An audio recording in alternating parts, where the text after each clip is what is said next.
नमस्कार, स्वागत है आपका टीवी 24 नेटवर्क में और मैं हूं अजय सिन्हा।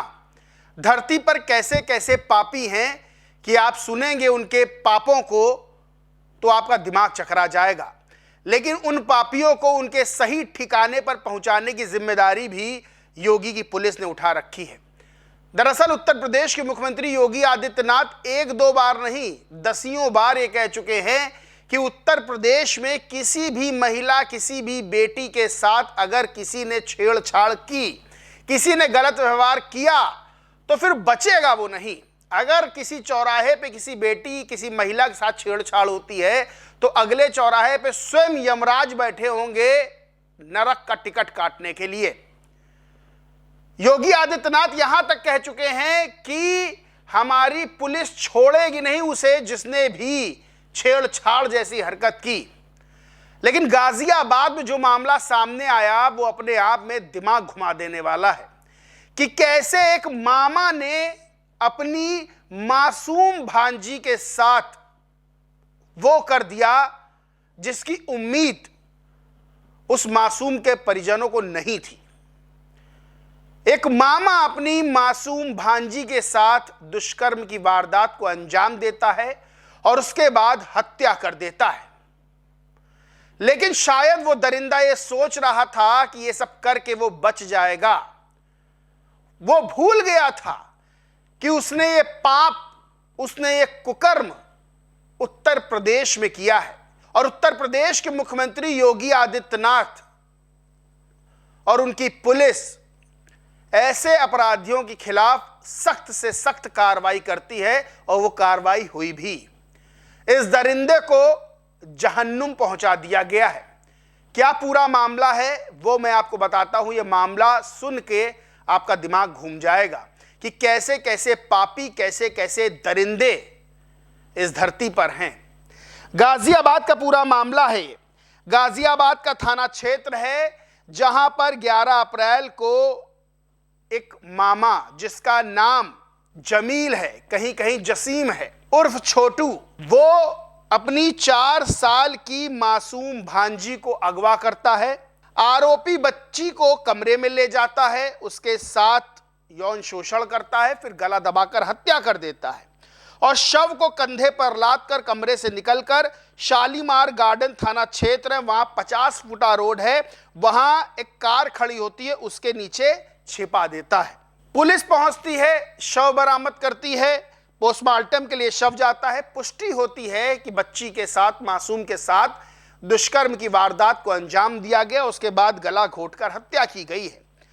परिजनों की तहरीर पर जो आरोपी मामा है जमील उर्फ छोटू, कहीं कहीं उसको उसका जो नाम है वो जमील की जगह दूसरा भी दिया गया है। पुलिस उसके खिलाफ मामला दर्ज करती है और उसके खिलाफ इनाम जारी करती है। इनाम जारी करके पुलिस उसकी तलाश में जुट जाती है और फिर वो समय आ जाता है जब आरोपी और पुलिस का आमना सामना होता है। रविवार का दिन होता है।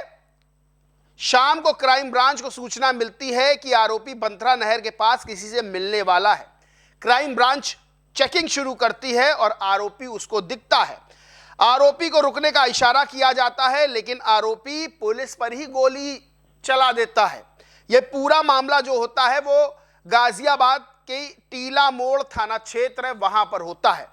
वहां पर बंथला नहर है, यहां पर मुठभेड़ होती है। पुलिस जवाबी कार्रवाई करती है और वो दरिंदा जो अपनी मासूम भांजी के साथ गलत करता है और फिर हत्या कर देता है, वो दरिंदा पुलिस की गोली का शिकार होता है।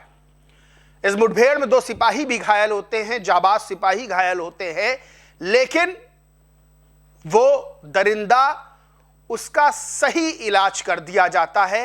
वो जब घायल होता है पुलिस अस्पताल ले जाती है और वहां डॉक्टर्स उसको मृत घोषित कर देते हैं। यानी एक पापी का एनकाउंटर उत्तर प्रदेश की पुलिस कर देती है। योगी आदित्यनाथ ने कहा था कि अगर गलत किया किसी बच्ची, किसी महिला के साथ तो फिर सही ठिकाने का टिकट काटेंगे और टिकट वो खुद यमराज काटेंगे और इस आरोपी मामा का दरिंदे का टिकट खुद यमराज ने काट दिया। उत्तर प्रदेश की पुलिस इस दरिंदे के खिलाफ यमराज बन के आई थी। इसको इसके सही ठिकाने पर पहुंचा दिया गया। सवाल यह खड़ा होता है कि जब एनकाउंटर उत्तर प्रदेश में होता है तो बहुत से लोग धर्म और जात देखकर सवाल खड़ा करते हैं। सवाल यह खड़ा करते हैं कि देखो मुस्लिम का एनकाउंटर हो गया, देखो योगी की पुलिस ने मुस्लिम को ठोंक दिया। लेकिन क्या ऐसे दरिंदों के खिलाफ क्या ये एनकाउंटर की कार्रवाई नहीं होनी चाहिए? क्या ऐसे दरिंदे को उसके सही ठिकाने पर नहीं पहुंचाना चाहिए? बड़ा सवाल खड़ा होता है। ऐसे दरिंदे क्या देंगे समाज को? जो अपनी ही भांजी के साथ इस तरह की वारदात को अंजाम देता है, फिर हत्या कर देता है उस मासूम की, ये दरिंदा क्या देता समाज को? सबसे बड़ी चीज यह है, सवाल उठाने वालों को एक बड़ा जवाब है यह एनकाउंटर कि गलत करने वाले के साथ गलती होता है। कोई बबूल का पेड़ बोता है तो उससे आम नहीं मिलते हैं। खैर, इसको लेकर लोगों ने ट्वीट किया। चंदन शर्मा नाम के ट्विटर यूजर लिखते हैं, एक और पापी का एनकाउंटर, 4 साल की छोटी बच्ची का बलात्कार किया। नाम इसका मोहम्मद जमील, बच्ची इस बलात्कारी की सगी भांजी थी। योगी की पुलिस ने एनकाउंटर में मार गिराया। मोहम्मद जमील जहन्नुम गया। प्रोफेसर इलाहाबादी नाम का ट्विटर यूजर है, वो लिखते हैं, बेहद शर्मनाक और बढ़िया इलाज। यूपी के गाजियाबाद में 50,000 के इनामी जसीम उर्फ छोटू को पुलिस ने मुठभेड़ में ढेर कर दिया है। जसीम ने अपनी ही 4 साल की भांजी को घर से ले गया और बोला घुमाने ले जा रहे हैं, लेकिन उसने बच्ची का रेप किया और फिर उसकी हत्या करके लाश कार के नीचे फेंक दी थी। हकीकत पता चलने के बाद फरार था, लेकिन पुलिस हत्थे चढ़ा तो भिड़ गया और नतीजा ... यानी कि ढेर कर दिया गया। सिर्फ ये एक अकेला मामला नहीं है, ऐसा ही मामला एक और गाजियाबाद के इंदिरापुरम से सामने आया, जब आधी रात में एक बच्ची झुग्गी में सो रही थी, गरीब की बच्ची थी। वहां पर आरोपी आता है जिसका नाम होता है अल्फाजुद्दीन उर्फ भोलू। ये फर्रुखाबाद का निवासी है। ये जाता है, उस बच्ची को उठा लेता है वहां से और उठाने के बाद उसके साथ यौन शोषण करता है। पुलिस इसकी तलाश करती है और शनिवार की रात कनावनी में चेकिंग के दौरान आरोपी दिखता है। पुलिस रोकने का इशारा करती है, फायर करता है पुलिस पे, फिर पुलिस जवाबी कार्रवाई करती है। दोनों पैरों में गोलियां उतार देती है, लंगड़ा कर देती है आरोपी को। आरोपी अल्फाजुद्दीन उर्फ भालू, इसका नाम भालू है, अल्फाजुद्दीन उर्फ भालू।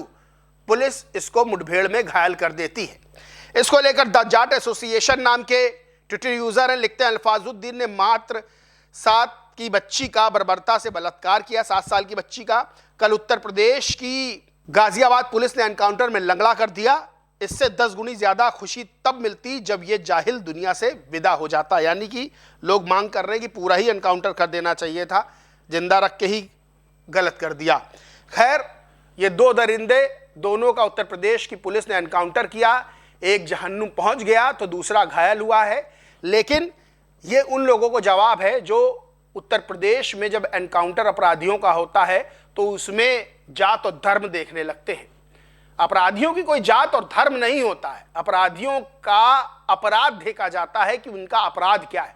और जब कोई इतना जघन्य अपराध करता है कि वो बच्ची को अपना शिकार बना ले, तब फिर पुलिस को यमराज की भूमिका निभानी पड़ती है। योगी आदित्यनाथ ये बात कह चुके हैं कि अगर महिलाओं के और बच्चियों के साथ किसी भी तरह का कोई अपराध किया तो फिर माफी की उम्मीद ना ही करे, उसको उसके सही ठिकाने पर पहुंचा दिया जाएगा। इस पूरे मामले पर आप क्या सोचते समझते कमेंट करके जरूर बताएं। वीडियो अच्छा लगा हो तो लाइक करें, खूब शेयर करें और चैनल को सब्सक्राइब नहीं किया तो सब्सक्राइब करके बेल आइकन जरूर दबा लें। धन्यवाद।